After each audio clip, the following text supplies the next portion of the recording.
donne toutes choses en son temps. Je dis Dieu donne toutes choses en son temps. Si tu donnes la barbe à un bébé, tu l'aimes? Satan donne des barbes au bébé. Quand le bébé demande la barbe, il lui donne. Mais un bébé barbu, on les jette. On a peur de lui, mais il te donne. Mais Dieu attend que tu grandisses pour te donner la barbe. Alléluia. Ainsi, ça peut coïncider avec ton âge. Et ce qui pouvait faire peur peut te dire, ah, c'est beau ta barbe. Mais le diable, il donne en désordre parce qu'il n'a pas d'amour. Mais Dieu donne en ordre parce que c'est un père.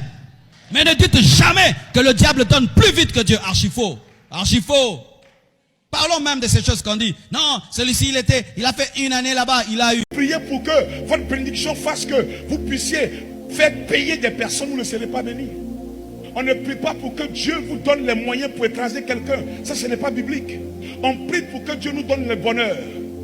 Notre joie peut fatiguer des gens. Ça, on ne peut rien contre ça.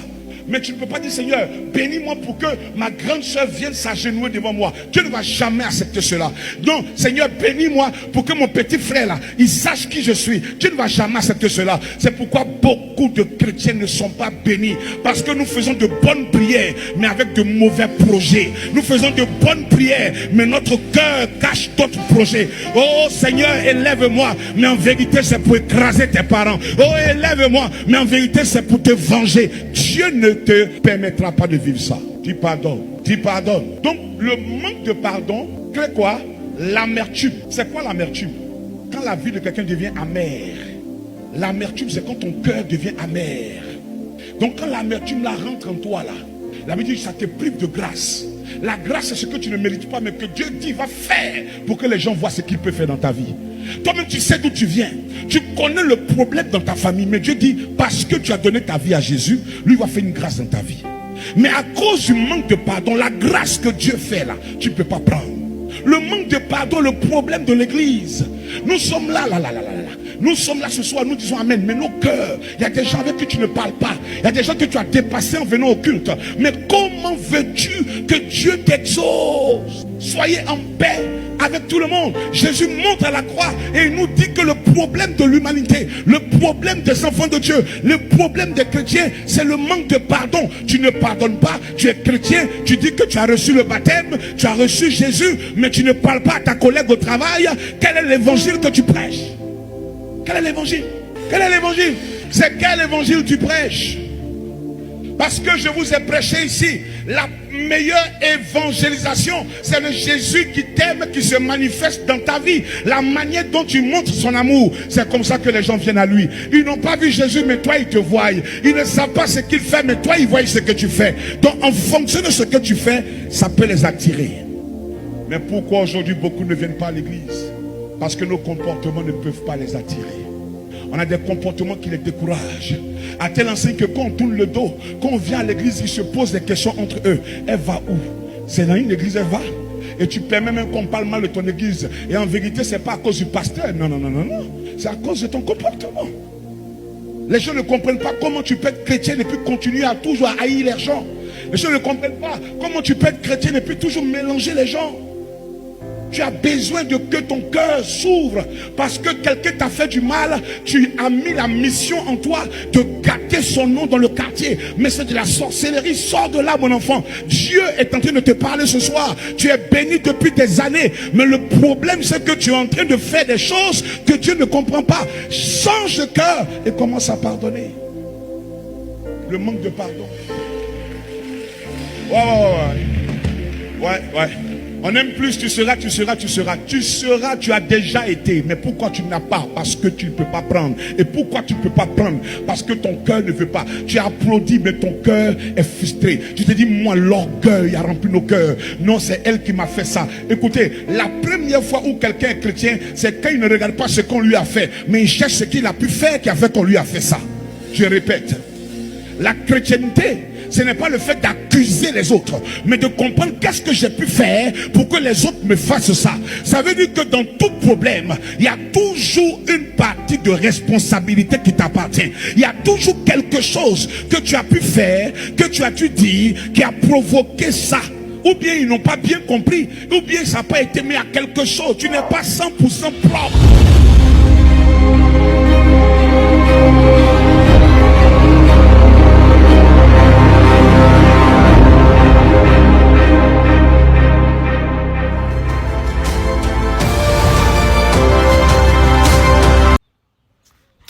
La vie, c'est une bataille.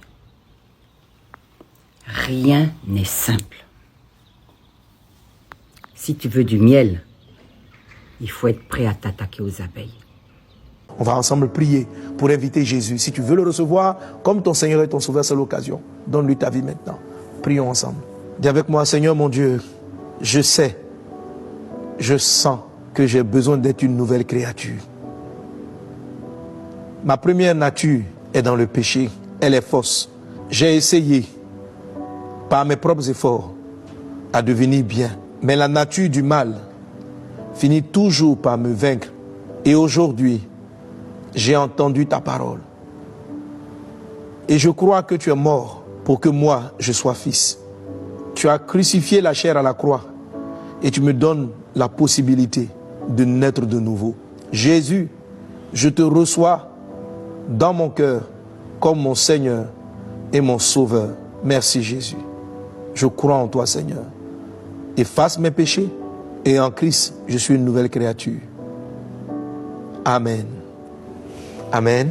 Que Dieu te bénisse. On dit que le mal ne vient jamais de loin. On dit aussi que Dieu ne fait rien par hasard. Des fois dans ta maison, Dieu peut se servir des membres de ta famille pour te montrer le vrai visage des personnes qui t'entourent. Tu as des meilleurs amis, tu as des sœurs, tu as des frères. Dieu peut utiliser tes proches pour te montrer le vrai visage des personnes qui prétendent t'aimer.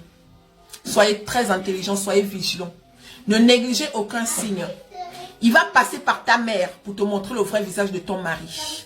Il va passer par ton mari pour te montrer le vrai visage de ta meilleure amie. Il va passer par ton enfant pour te montrer le vrai visage de tes parents. Soyez très forts. Quand vous vivez une situation, pesez le pour et le contre. Si quelqu'un t'aime, il ne va pas accepter de s'associer à quelqu'un qui veut te faire du mal. C'est comme ça la vie. Femme ou sa soeur lui a demandé sa robe de mariage parce qu'elle a une amie intime qui doit se marier, qui aurait vu sa robe sur photo et qui veut la même robe de mariage. Depuis près de 3 mois, derrière la soeur, pardon, passe-moi ta robe, pardon, passe-moi ta robe, pardon, passe-moi ta robe. La soeur dit, mais je me suis déjà marié. Donc, refuser ça à ma soeur, c'est méchant. Elle donne sa robe de mariage. La soeur va avec la robe. Elle n'a ni quelqu'un qui se marie, ni personne. Elle va faire avec ça une adoration des eaux. Pour que la grâce qui est sur la vie de sa soeur vienne sur elle, sa tête. Frère, ma fille, depuis ce jour-là, ma fille là se lave. Elle finit de prendre sa douche. Elle sent du poisson dans la douche. Comme du poisson. Elle dit, mais ça c'est quoi ça? Quelle odeur? Le foyer est brisé. Le mari l'a chassé.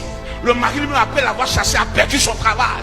Son enfant commençait à avoir maladie de sang. Tout a basculé. Quand elle dort, elle est dans l'eau. On l'a poussée, elle est essoufflée les matins. Elle ne sait même plus où va sa vie. Parce que son vêtement a été donné à une rivière. Où est passé ton vêtement? Ici même dans cette salle, l'année passée, un homme a été libéré ici qui sentait l'odeur. Qui était là? Levez la main. Une odeur nauséabonde, on ne peut même pas s'asseoir côté de lui. Et l'Éternel va révéler qu'il a passé son costume à un de ses frères qui est dans la sorcellerie. La confrérie a habillé un corps. Et ils ont enterré le corps avec ça. Quand le corps pourrit, le monsieur sent.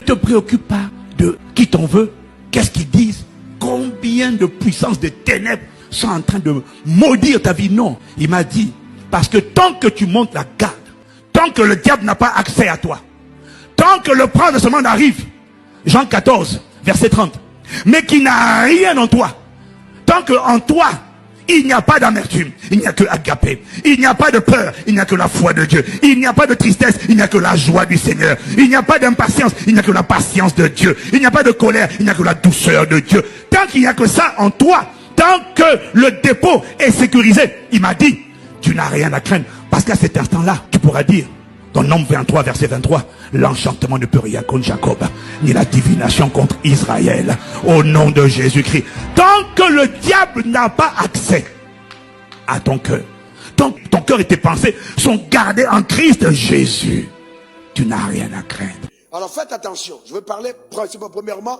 aux femmes. Votre corps ne doit jamais être un fonds de commerce. Si votre corps est un fonds de commerce, vous terminez pauvre. On ne peut jamais devenir riche par son corps. Que tu aies rencontré un homme en mariage par ton corps, simplement tu vas finir pauvre. Allez demander à toutes les prostituées ce que leur argent ramène. Rien du tout. L'argent de la prostitution n'enrichit pas. Parce que l'argent que tu gagnes et qui ne vient que de ton corps est toujours perdu. Mais l'argent que tu gagnes, mais qui vient de ton esprit ou de ton âme, peut être stabilisé. Pas du corps. Maintenant, je parle